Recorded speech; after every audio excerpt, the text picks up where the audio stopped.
बहू, तुम मुझे मेरे बेटे के घर से नहीं निकाल सकती। आज फिर रात के 9:30 बज चुके थे, लेकिन बहू मेघा अभी तक घर नहीं आई थी। कोमल जी उसके इंतजार में कब से अंदर बाहर हो रही थी।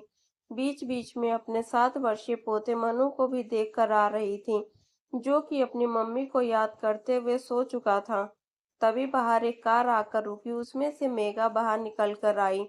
उसके घर की रिंग बजाने से पहले ही कोमल जी ने जाकर दरवाजा खोल दिया। ये देखकर मेघा मुंह बिगाड़ते हुए अंदर आई। तब कोमल जी ने दरवाजा बंद किया और अंदर जाती हुई मेघा से सवाल किया, बहू, आज फिर तुम लेट आई हो। कम से कम ख्याल तो रखो कि मनु तुम्हारा इंतजार करता होगा। वो छोटा बच्चा तो अपनी माँ को देखने को भी तरस गया है आजकल।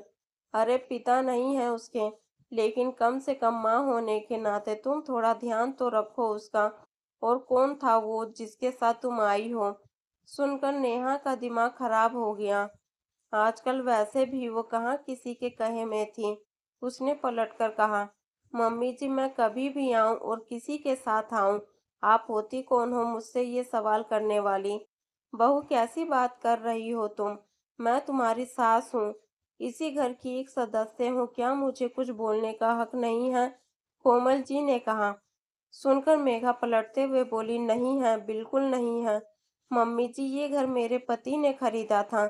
इस घर पर मेरा हक है, आपका यहाँ कोई काम नहीं है। निकलिए आप यहाँ से। अब मैं आपकी जिम्मेदारी नहीं उठा सकती। अचानक अपनी बहू मेघा के मुंह से ये बातें सुनकर कोमल जी के पैर वहीं के वहीं थम गए। बहू, ये तू क्या कह रही है? अगर तू मुझे घर से निकाल देगी तो मैं कहाँ जाऊंगी? मेरा तो इस दुनिया में अब कोई भी नहीं है। कोमल जी बहू मेघा के सामने आंखों में आंसू लाकर बोली, तो मैं क्या करूं? बहुत सारे वृद्ध आश्रम है शहर में, वहां जाकर रह लीजिए। आपकी पूरी जिंदगी भर का ठेका मैंने नहीं ले रखा।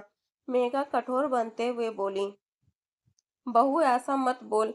मेरा इस दुनिया में तुम्हारे और मनु के अलावा है ही कौन? मेरा बेटा भी अब इस दुनिया में नहीं है। तुम लोगों के भरोसे मैं अपनी बची खुची जिंदगी जी लूंगी, पर मुझे घर से मत निकाल।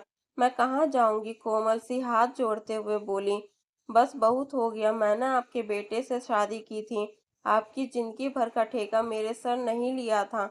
आपका बेटा भी इस दुनिया से जा चुका है, तो आप मुझसे क्या उम्मीद करती हो? पर बहू, ये घर तो मेरे बेटे ने अपनी कमाई से खरीदा था। तू मुझे इसमें से कैसे निकाल सकती है? बिल्कुल निकाल सकती हूँ। आपके बेटे ने ये घर अपनी कमाई से खरीदा था और ये घर उसके नाम पर ही था। अब उसकी विधवा होने के नाते ये घर मेरा है, इसीलिए चुपचाप निकल यहाँ से।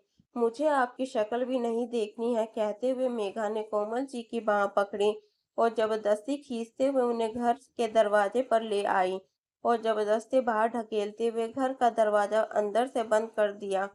कोमल जी काफी देर तक वहां दरवाजा खटखटाते हुए मेघा से दरवाजा खोलने की विनती करती रही, लेकिन मेघा ने दरवाजा नहीं खोला।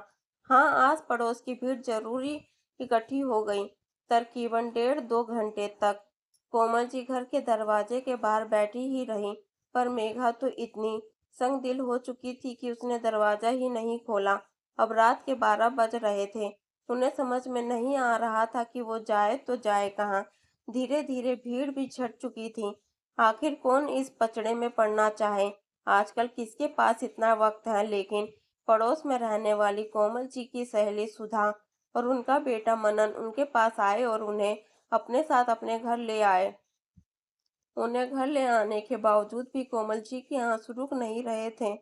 तब सुधा जी उनके कंधे पर हाथ रखकर उन्हें सांत्वना देते हुए बोली, कोमल, कब तक रोती रहोगी? थोड़ी हिम्मत रखो, तुम्हारे मायके फोन कर देते हैं।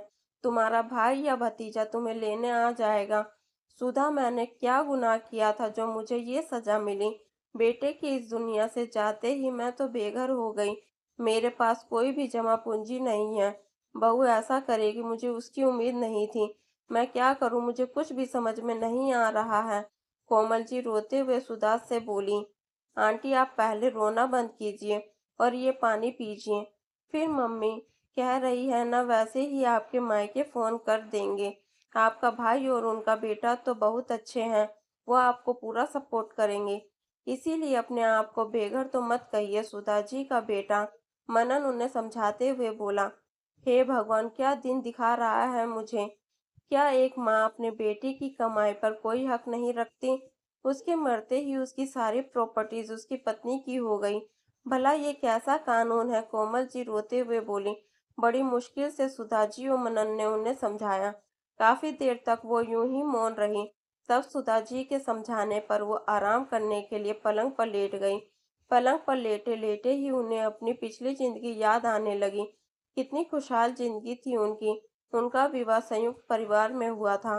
घर में सास ससुर, दो जेठ जेठानी, उनके बच्चे, पति, वो और उनका छोटा सा बेटा पवन। पति पारिवारिक व्यापार में ही अपने भाइयों के साथ मिलकर काम करते थे। सब कुछ सही चल रहा था कि एक दिन घर आते समय उनके पति का एक्सीडेंट हो गया और वो दुनिया से कुछ कर गए। वो दुनिया से क्या गए, ससुराल वालों ने भी मुंह फेर लिया। वो 15 दिन होते ही उन्हें उनके भाई के साथ भेज दिया और उन्हें कोई हिस्सा भी नहीं दिया गया। उस समय उन्होंने अपने हिस्से के लिए लड़ा भी नहीं। तब कोमल जी को उनके बड़े भाई ने ही संभाला था। उनका भाग्य अच्छा था कि उनकी भाभी ने भी पूरा सपोर्ट किया था। अपनी शादी के पहले उन्होंने सिर्फ ग्रेजुएशन किया था। यहाँ आने के बाद उनके भैया ने उन्हें पोस्ट ग्रेजुएट करवाया और एक स्कूल में उनकी नौकरी लगवा दी।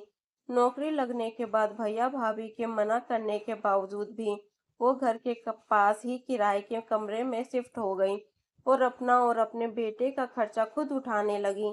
पवन भी पढ़ने में अच्छा था। जब वो बड़ा हुआ तो पढ़ लिख कर उसने एक एमएनसी नौकरी ज्वाइन कर ली। नौकरी लगने के बाद काफी देखभाल कर मेघा के साथ कोमल जी ने उसकी शादी करवा दी। मेघा भी बहुत जल्दी इस घर में रच बस गई। 2 साल बाद वो बेटे मनु की माँ भी बन गई। अब घर के अत्यधिक सारे खर्चे पवन ही उठाता था और कोमल जी की सैलरी सेविंग के तौर पर सेफ हो जाती थी। पर एक कमी हमेशा होती थी कि उनका अपना खुद का कोई घर नहीं था। वो लोग किराए के घर में ही रह रहे थे। तब 1 साल पहले पवन ने अपना खुद का मकान खरीदा था, जिसमें कोमल जी ने भी अपनी सारी सेविंग दे दी थी। जब मकान खरीदने की बात आई थी तो पवन मकान कोमल जी के नाम से ही खरीदना चाहता था, पर कोमल जी ने मना कर दिया, ये कहकर कि मकान मेरे नाम से खरीदो या तुम्हारे नाम से रहना तो हमें साथ ही है। लेकिन अभी 7 महीने पहले पवन जब ऑफिस में था तो कार्डियल अरेस्ट के कारण वो वहीं खत्म हो गया। तब मेघा और मनु का रो रो कर बुरा हाल था। कोमल जी ने भी अपना इकलौता बेटा खोया था, लेकिन अपनी बहू और पोते के कारण उन्होंने अपने आप को मजबूत कर लिया था। लेकिन अब जिंदगी तो जीनी ही थी। मेघा पढ़ी लिखी थी तो 1.25 महीने होते होते उसने एक बैंक में नौकरी ज्वाइन कर ली। कोमल जी ने हर मोड़ पर मेघा का साथ दिया। घर का काम भी दोनों सास बहू मिलकर कर लेती थी। पीछे से कोमल जी मन्नू को संभालती। उन्होंने मेघा के पहनने ओढ़ने को लेकर भी कभी टोका टोकी नहीं की थी। कुछ दिन तो सब ठीक चला, लेकिन उसके बाद मेघा के स्वभाव में फर्क आने लगा। लेकिन अभी पिछले 15-20 दिन से मेघा लेट आने लगी थी और लेट भी आती तो हमेशा किसी न किसी लड़के के साथ आती। अब तो आस पड़ोस में भी बातें होने लगी थी। कोमल जी उससे पूछने की कोशिश करती तो वो भड़क जाती। उन्होंने मेघा को यहाँ तक भी कह दिया कि अगर वो शादी करना चाहती है तो बेझिझक कर सकती है, मनु को वो संभाल लेगी। लेकिन मेघा ने कोई जवाब नहीं दिया। पता नहीं क्या चल रहा था उसके मन में, लेकिन आज ये सब होगा इसकी तो कोमल जी को बिल्कुल भी उम्मीद नहीं थी। सोचते सोचते कब कोमल जी को नींद आ गई उन्हें पता ही नहीं चला। सुबह जब उनकी नींद खुली तो बाहर उनके भैया की आवाज आ रही थी। वो उठकर बाहर आई तो उन्हें देखते ही वो रो पड़ी। आखिर उनके भैया ने उन्हें हिम्मत बांधी और उन्हें लेकर अपने घर आ गए। घर आने के बाद कोमल जी अपने भाई के परिवार के साथ बैठी हुई थी। तब कोमल जी बोली, क्या मेरी पूरी जिंदगी ऐसे ही बीतेगी। ससुराल से मुझे कुछ नहीं मिला और अब बेटा भी नहीं रहा। बेटे की संपत्ति से भी उसकी पत्नी ने मुझे बेदखल करके बाहर फेंक दिया, जैसे मेरा कोई अस्तित्व ही नहीं है। और कहते कहते वो रोने लगी। तब उनका भतीजा बोला, बुआ आप चाहो तो कानूनन उस प्रॉपर्टी में अपना हिस्सा ले ही सकती हो बेटा, पर कानून तो कहता है कि पति की मृत्यु के बाद उसकी सारी संपत्ति उसकी विधवा की हो जाती है, तो भला मुझे उस घर में कहाँ से हिस्सा मिलेगा? इसीलिए तो बहू ने मुझे उस घर से धक्के देकर निकाल दिया। कोमल जी उदास होते हुए बोली, बुआ, ये सिर्फ एक अधूरा ज्ञान है। कई लोगों को तो ये पता ही नहीं है कि यदि शादीशुदा बेटे की मृत्यु के बाद संपत्ति उसकी विधवा पत्नी को मिलती है, तो माता पिता को भी घर से बेघर नहीं कर सकती हैं, क्योंकि हिंदू उत्तराधिकारी अधिनियम के अनुसार माता पिता को भी संपत्ति में अधिकार प्राप्त होते हैं। उनके भतीजे ने उन्हें समझाया। क्या सचमुच ऐसा हो सकता है? कोमल जी हैरानी से बोली, क्यों नहीं हो सकता बुआ? हिम्मत करोगी तो बिल्कुल होगा।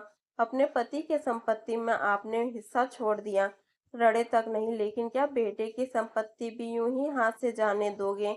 जबकि आपकी बहू के लक्षण ऐसे नहीं लग रहे कि वो मकान भी वो संभाल पाएगी।